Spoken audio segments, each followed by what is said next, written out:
Now, I had a small red arrow in game week 11, got knocked slightly out of the top 100k. I'm now 131k overall. And here is my team selection for game week 12.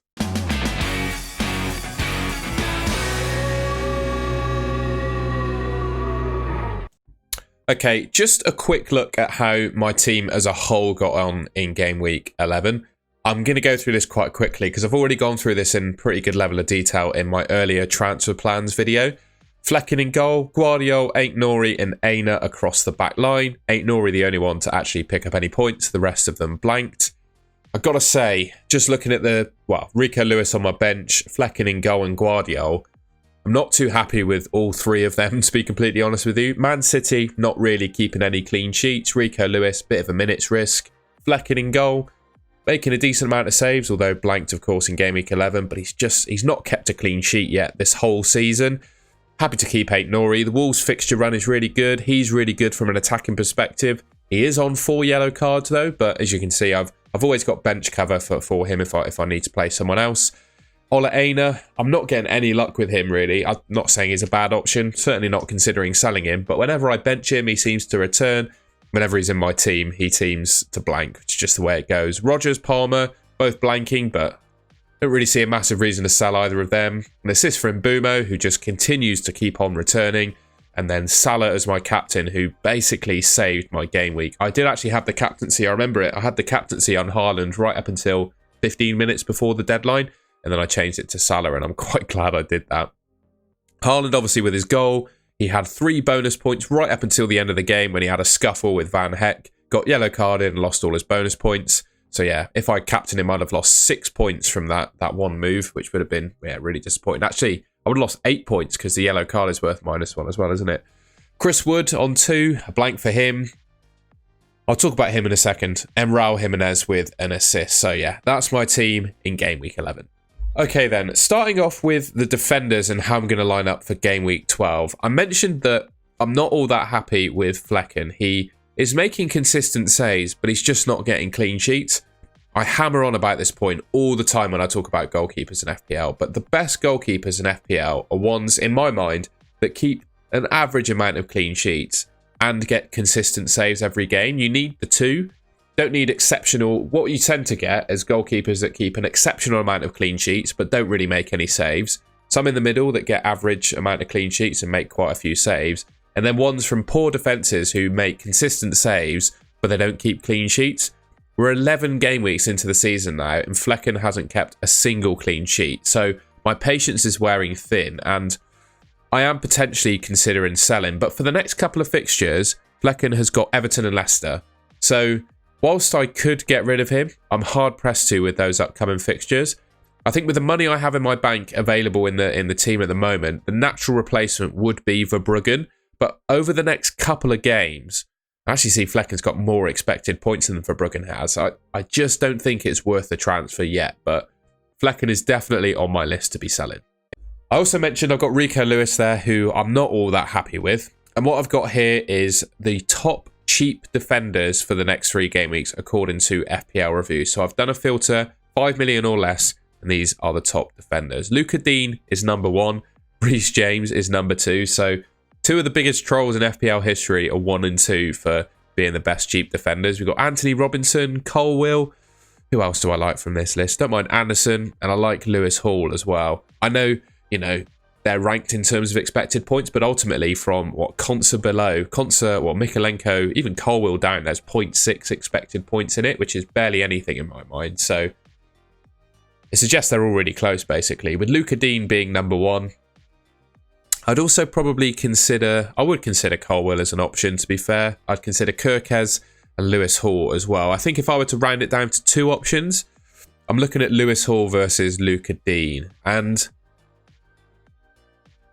I think I'm going to go for Luca Dean. He looks to be a lot better from an attacking perspective than Lewis Hall does, based on the numbers so far.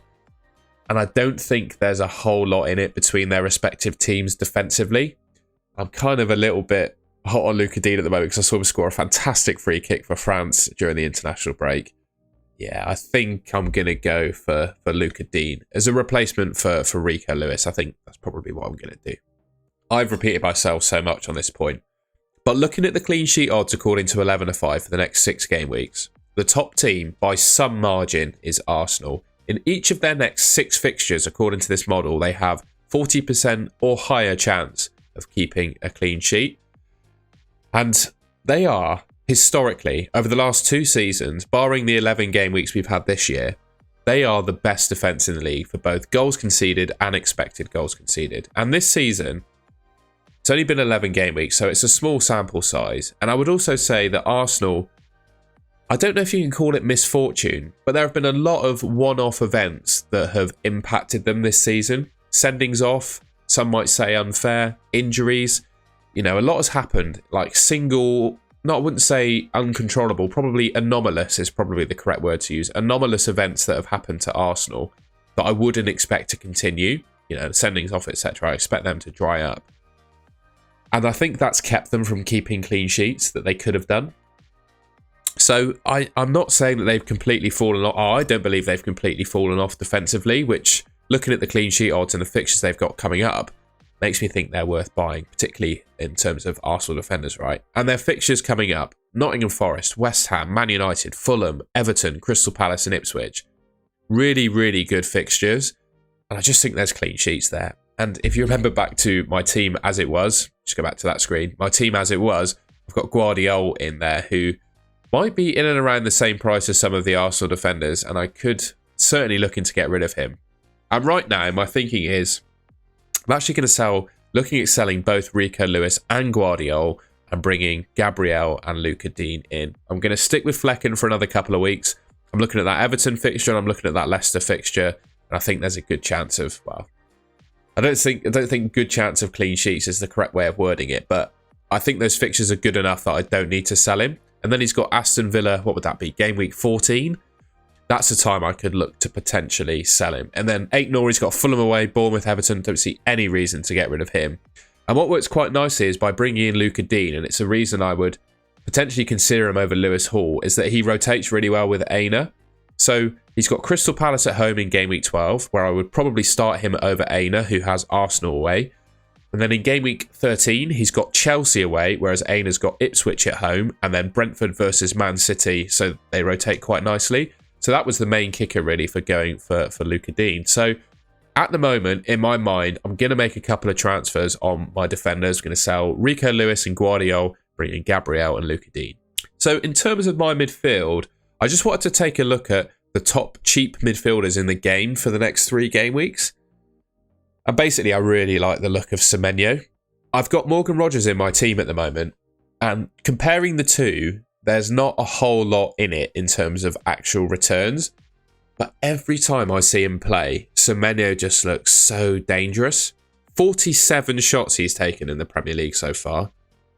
Got better XG than Rogers, better expected assists than Morgan Rogers, and I would suggest certainly over, until the Christmas break or Christmas period. There's not a break over Christmas, you know what I mean, the Christmas period. Semenyo has the better fixtures. You can only see 3 there. I have to take my word for it. The fixtures for Bournemouth, I think, are better than Aston Villa. So I am potentially looking at making a move from Rogers to Semenyo, but I always say this with these kind of transfers. I call them luxury transfers. Transfers where you take out one player who is decent, going to play every game and is decent, for another player who is going to play every game and is decent, just because I think that other player is going to score more points. That's a bit of a luxury. I call them luxury moves, basically. And they never seem to pay off. That's probably not true. But I'd say they only work sort of 50% of the time. Like, if I sold Morgan Rogers, I'd be scared not to own him. I'm scared not to own Semenyo at the moment. But if I sold Rogers, I'd be equally scared not to own him as well. So I just think that's a luxury move and probably not worth it. I've got Salah, Palmer and Mbeumo and Rogers in my midfield. I think that's a great way to line up going into game week 12. I would consider Palmer and Mbeumo if they are injured. It does look, though, like Palmer is back in training for Chelsea. The Cameroonian, I think Mbeumo comes from Cameroon, doesn't he? The Cameroonian manager said that Mbeumo was injured. That was literally all he had to say in his press conference. Mbeumo is injured. That's all he said. Honestly, I think, given the fact I don't think he actually played for Cameroon when his manager said that, I think it's one of those international break injuries. and he'll be back and fighting fit for Game Week 12. If he is injured, though, I think Bruno Fernandes could come in, to be honest. I could afford him with the money. Well, I could just about get to him, I think, with the money. It might also mean I go for Lewis Hall instead of Luca Dean to save the cash, to allow me to go from Mbeumo to Bruno Fernandes. Then that move would open up. But I think Mbeumo is going to be fit, fine, and ready to go for Game Week 12, to be honest. So no changes to my midfield. Salah, Palmer, Mbeumo, and Rodgers. Now, up front then, I've got Haaland. I'm quite happy keeping him, to be honest, and I actually think he's a captaincy option this week, and we'll get on to who I actually am going to captain in a second. I've got Wood, and I've got Raul Jimenez as my two strikers. Now, Chris Wood embarks on a relatively tough fixture run for Nottingham Forest coming up, and I've done really well out of Chris Wood. I will probably remember his contribution to my FPL team this season forever. He has been an absolute legend. But there's a couple of things that kind of turning me off him, if that's the correct way of saying it. I'm probably going to get clipped up for that. He's got tough fixtures coming up. Man City away and Arsenal away in Game Weeks 12 and 14. Got Arsenal away in 12, Man City away in 14. So those are tough fixtures. And also, he's done really well this season, don't get me wrong. You know, he's scored a lot of goals. I think he might be second, third top scorer in the league so far this season. But he's done so from a very low expected goals total, which suggests to me that either his finishing is absolutely elite or that he's overperforming his stats and it won't continue forever. And it also suggests that Nottingham Forest are not actually creating all that many chances for him. Against Newcastle, for example, in Game Week 11, I don't think he actually had a single shot. So that doesn't bode well for the Arsenal game, where, like I said, I back Arsenal to keep a good amount of clean sheets in the run of fixtures they've got coming up. And I could potentially replace him with another cheap striker. I've already got Raul Jimenez, who is the top cheap striker in the game for expected points, you can see there. I'm considering potentially going Wood to maybe Cunha. I could afford to do that. Wissa or João Pedro. I really quite like João Pedro. I would say that he is a little bit of a minutes risk. I'd say with Welbeck and Ruta playing in the two positions that he'd want to play, he definitely has some competition for his spot. But you can see there his expected points total. He's near the top and he's only got 62 expected minutes. So if those expected minutes were raised up, you could imagine so with the expected points, right? So I think he's a good option going forwards, basically. But I go back to the adage that I did with Rodgers and Semenyo, is that I just don't like making those kind of luxury transfers. When my team is fine as it is, with Wood and Raul Jimenez, I'm probably just going to keep them. But I definitely am potentially considering cutting my losses. Well, not cutting my losses, the wrong word. Taking my points to the bank with Chris Wood and maybe moving him on, because I think you can do better with the fixtures he's got coming up. And I just don't think Forest are creating all that many chances for him. And it's only a matter of time. It might already have happened because obviously he blanked against Newcastle. It's only a matter of time in my mind before those returns do dry up, maybe. But he does also have Ipswich in Game Week 13, right, which is a great fixture. Ipswich at home. He's almost up there with Haaland and Salah look in terms of expected points there. So, yeah, I do like the look of that Ipswich at home fixture. So that's probably another reason to keep hold of him. So the next decision for me to make is who do I give the armband to? So I'm looking at some expected point sources here. I've got FPL Review up first. That has Haaland, number 1. Salah, number 2. Palmer, number 3. Although, you can see there is very little in it between Haaland and Salah. Fantasy Football Hub also has Haaland, number 1. 8.6 compared to Salah on 7.7. And it actually has Isak ahead of Cole Palmer for expected points. Interesting. Obviously, I don't have Isak. I don't have a way or a plan to get him into my team. And I don't have De Bruyne either. So for me, my the three captaincy options in my team are Haaland, Salah and Palmer. And in order to decide between them, I've got a couple of bits of data things I wanted to use. I've got some stats here powered by Fantasy Football Hub. You can see, looking at the players' returns, there really isn't all that much between all three. They've all played the 11 games. They've all gotten, well, Haaland's got 12 goals. Palmer's got 12 attacking returns. And Salah's on 14 attacking returns. Ultimately, there's barely anything in it, really, is there? You can see, obviously, Salah might have more returns than Haaland, but Haaland's returns are more weighted towards goals, which are obviously more points bearing. Then you got the fixtures. So Haaland's got Tottenham at home, Salah's got Southampton away, and Palmer's got Leicester away. Southampton, I think, are without Bednarek. He got an injury during the international break. I'm not actually sure how that actually impacts them. I don't think that's much of a negative impact, to be honest, to the Southampton defence. Southampton fans in the comments might disagree. Feel free to disagree, whatever. But I don't think that's a massive disadvantage to Southampton, to be honest. Leicester away for Cole Palmer. Comparing the two teams, looking at the defensive data so far. By the way, these defensive numbers, I'm all over the place with this slide. These defensive numbers come from Understat. I'll leave a link to them in the description. So we've got the goals against and expected goals against for each of these teams across the season, right? And Haaland's got Tottenham at home. Now, Tottenham, I believe, are without Van de Ven, who's got a hamstring injury. It looks like Romero is injured too. So Tottenham are definitely the best defence of these three teams, but they're missing their two centre-backs. And I think with no Van de Ven and Romero in the team, playing a high line, I think Tottenham are going to have to use Dragusan and Ben Davis as centre-back. I don't see another way that they can play. And with their high line, with those two at centre-back, I think that could be an absolute field day for Haaland. And he's at home as well. I quite like captaining a home player. So yeah. Right now, I think the captaincy is going to be on Haaland for me. The expected points have it going for Haaland as well. And I quite like the idea of punishing other players that would have sold Haaland at this point. You know, I think there's a significant amount of people that don't have Haaland at the moment and will be captain. They have no choice but to captain Salah. Whereas I have Haaland and also have Salah and Palmer, who I think are the two captaincy alternatives. So even if Haaland and Palmer do well, I still have them to cover. And I would never call Haaland a differential because I don't think that is the case. But in my mind, I think Salah will probably be the most popular captain amongst managers I'm competing with for ranks, let's say. I quite like the idea of going different for Haaland. With everything I said, you know, he's top for expected points. He's playing Tottenham, who have two centre-backs out injured. Yeah, I quite like the idea of captaining Haaland. And yeah, this will be my team. Just to round off the video, I thought I'd make a little slide just talking about players that I'm considering in each position. So I've made my transfers. Well, I've not made them yet. I'm going to make them on the deadline stream. But I've decided on the transfers and what I'm going to do with my team. But I also wanted to mention other players that I'm genuinely considering and interested in buying because it might be helpful for you as well. You get a lot of videos from me that are based on data and stats, but might not be based on my opinion. And these are, in my opinion, the players that I would consider bringing into my team from these, yeah, that I don't have already, basically. So in goal, I think Pickford and Onana will probably end up as the top two scoring goalkeepers in the entire game. With a new manager, I'd back Onana to probably be the #1 goalkeeper come the end of the season for points.